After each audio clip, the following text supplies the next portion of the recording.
This channel does not promote any violent, harmful, or illegal activities. All content provided by this channel is meant for an educational purpose only.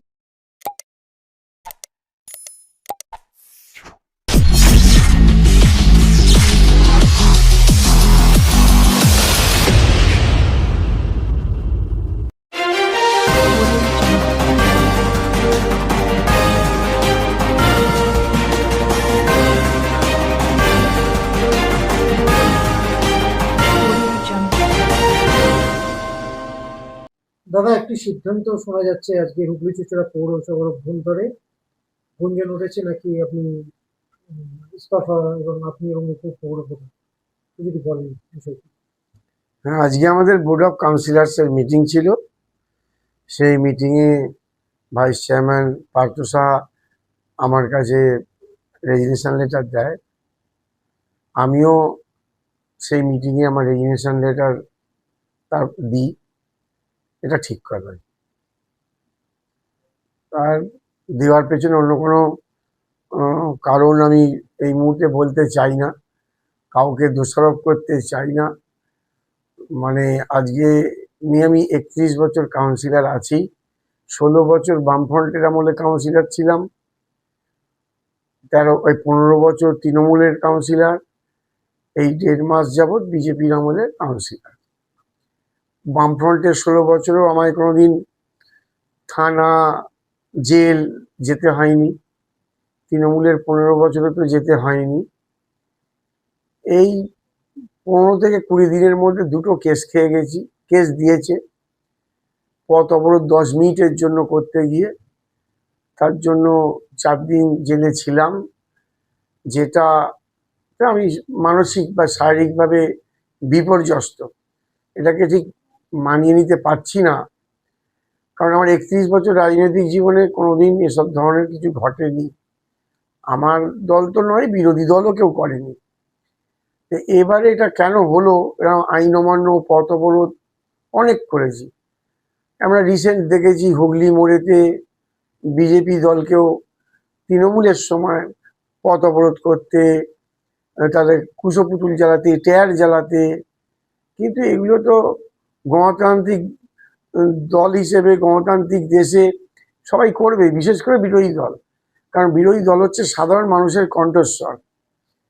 কিন্তু আমি বুঝতে পারলাম না, আমরা 10 মিনিটের জন্য পথ অবরোধ করলাম পিপুলপাতি মোড়ে, 5 মাথার মোড়।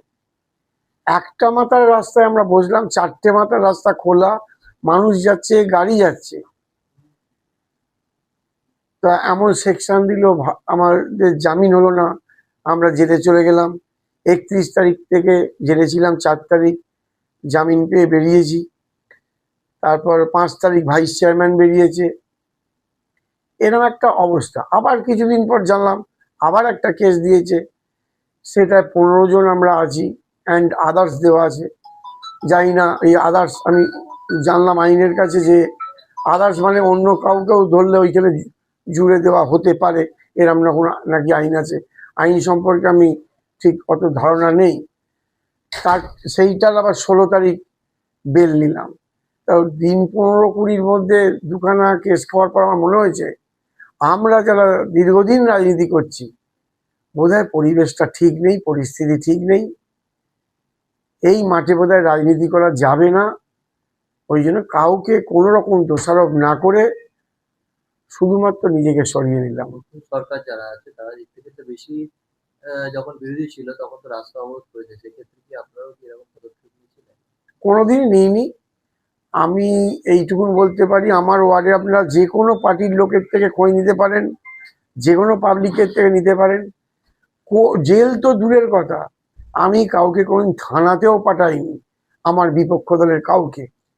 এমনকি বিপক্ষ দলের কেউ, আমি নাম বলছি না, বিল নিয়ে চাঁদা তুলতে গিয়ে তালডাঙ্গা মোড়ে পুলিশ থেকে হাতে নাতে ধরে, তাকে আমি আবার থানা থেকে ছাড়িয়ে এনেছি। এরম বহু কাজ করেছি। বিরোধীরা আমাকে চট করে কিছু বলে না আমার ওয়ার্ডে, কারণ তাদের সরকারি বাড়ি থেকে আরম্ভ করে সমস্ত রকমই সুযোগ সুবিধা দেওয়ার জন্য ব্যক্তিগত রিলেশন আমার সঙ্গে সব দলের সমান। আমি মনে করি আমরা একে অপরের রাজনৈতিক প্রতিদ্বন্দ্বী, প্রতিযোগী, কিন্তু শত্রু নই। কিন্তু কিরম যেন মনে হচ্ছে এখন বোধহয় শত্রুর চোখে দেখা হচ্ছে। এরকম একটা পরিস্থিতিতে আমি দায়ী কাউকে করছি না, আমার কপালকে দোষ দিচ্ছি, দিয়ে আমি শুধুমাত্র নিজেকে সরিয়ে নিচ্ছি। দাদা কেবলমাত্র পৌর প্রধান থেকেই কি আপনি অব্যাহতি নেবেন?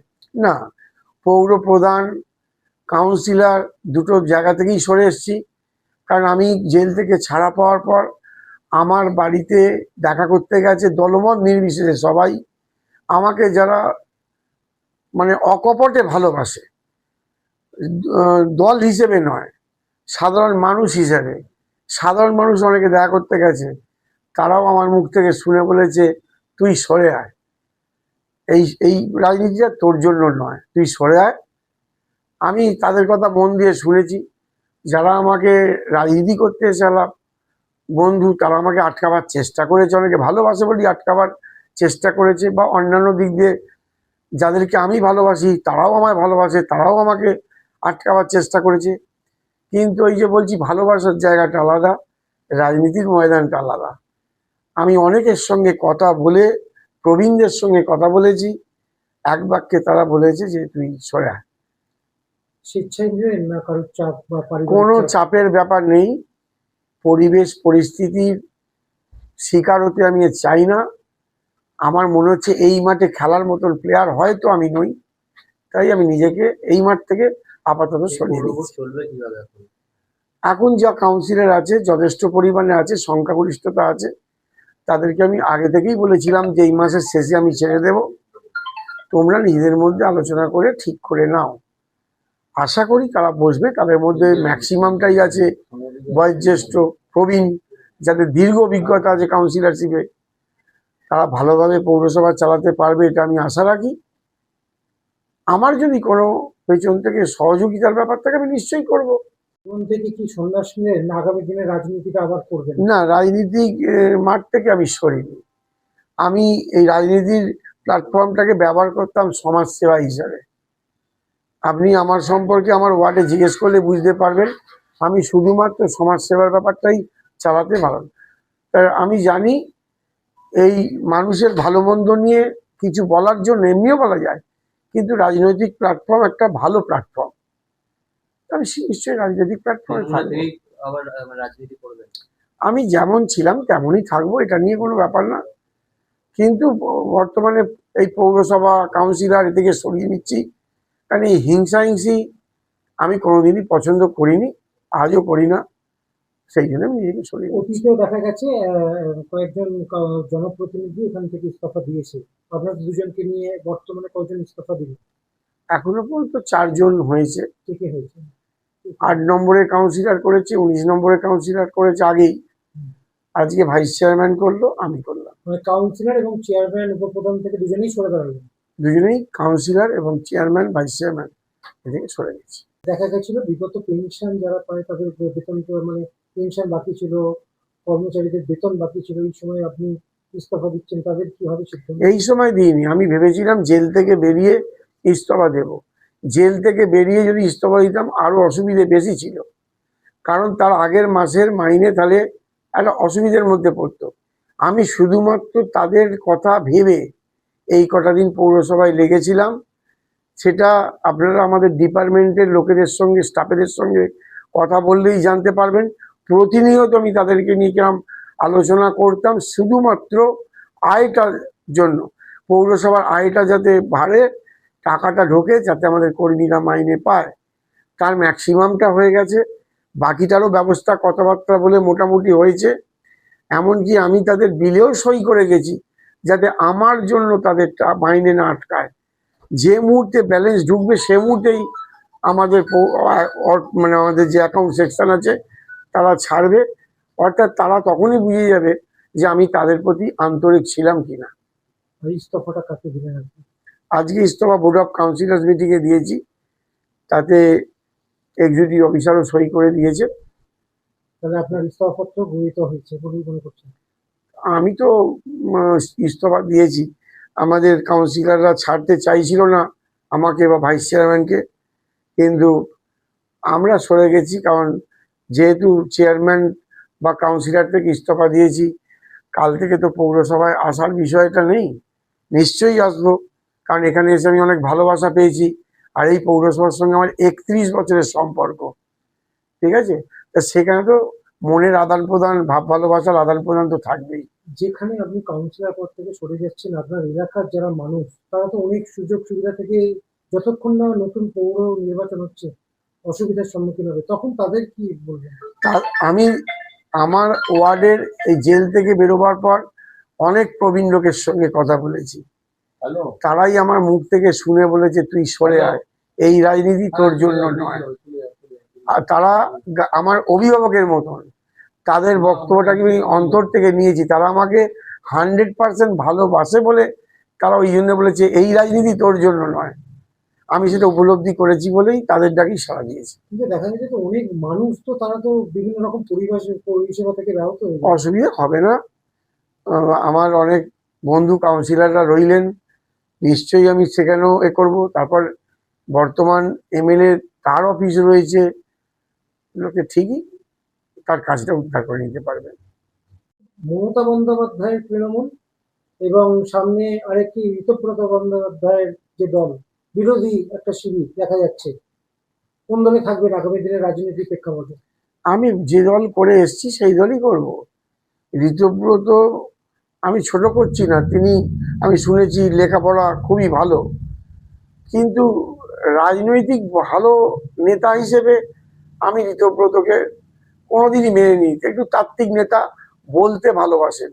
আর আমরা যারা রাজনীতি করি তারা মাটিতে থাকতে ভালোবাসি, নিচতলার মানুষকে আমরা ভালো বুঝি, তাদের অভাব অভিযোগটা বেশি শুনি, তাদের সঙ্গে বসে এক কাপ চা খেতে আনন্দ পাই। ঋতব্রত এলিট ক্লাসের মানুষ, ওর সম্পর্কে আমার বলা সাজে না। একাধিক দেখা গেছে যে প্রবীণ নবীন অনেকেই নাম লিখিয়েছে বিরোধী তৃণমূল শিবিরে, সেখানে দাঁড়িয়ে আপনিও তৃণমূলটা করে এসছেন একাধিক অতীতে, এখন কি সিদ্ধান্ত নেবেন? আগামী দিনে আপনার সিদ্ধান্ত কি হবে? যে দলে আছি সেই দলেই থাকবো, সেদিকে কোনো ব্যাপার নেই। কারণ আমি জানি যারা দল ছেড়ে গেছে তারা, আমার বিশ্বাস সময় এটার উত্তর দেবে। আবার কিছুদিন পরেই দেখা যাবে, 6-8 মাস পর দেখা যাবে আবার সে ঘরেও ভাঙন ধরবে। কারণ এখানে কোনো আদর্শের নিরিখে তারা সরেনি, তারা সরেছে তাদের ব্যক্তিগত স্বার্থ। অনেক কথা তারা এখন বলতে পারে, কিন্তু আমরা মনে করি তারা ব্যক্তিগত স্বার্থের জন্য সরে গেছে। আমাদের তো এইসব ব্যাপার নেই। দেখা গেছে হুগলি শ্রীরামপুর সাংগঠনিক জেলার সভাপতিত্ব করা হয়েছে প্রাক্তন বিধায়ক অসিত মজুমদারকে। তিনিও বলেছেন যে আমি রাজনীতিতে আছি, অসময় দলের পাশেই থাকবো। কি তার সিদ্ধান্তে? দেখুন, অসিত মজুমদার অনেক বড় নেতা, কে পছন্দ করলো কে না করলো সেটা তার ব্যাপার। আমি অসিত মজুমদারকে চিনি ছাত্র অবস্থা থেকে। আমি তখন চন্দননগর কলেজে পড়ি, তিনি তখন হুগলি জেলার ছাত্র পরিষদের প্রেসিডেন্ট ছিলেন, সবাই তখন কংগ্রেসে ছিলাম। তারপর তাকে যুব কংগ্রেসের প্রেসিডেন্ট হতে দেখেছি। তৃণমূল হওয়ার পর মাদার তৃণমূলের এমএলএ হতে দেখেছি।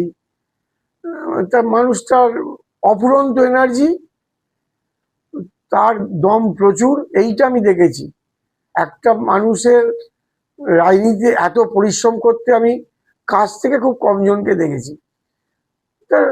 তাকে এখনো যে দল সভাপতি করেছে, আশা করি তিনি তার যোগ্য মর্যাদা দেবেন। তার সঙ্গে থাকবেন আগামী দিনে রাজনীতি? তার সঙ্গে আমি দলের সঙ্গে আছি, দলেরই দলে এই দলে যারা থাকবে তাদের সঙ্গে আছি, আমি কোনো ব্যক্তির সঙ্গে নেই। আগামী পৌর নির্বাচনে আবার কি সংযুক্ত করতে দেখা যাবে রাজনীতি? সময় উত্তর দেবে।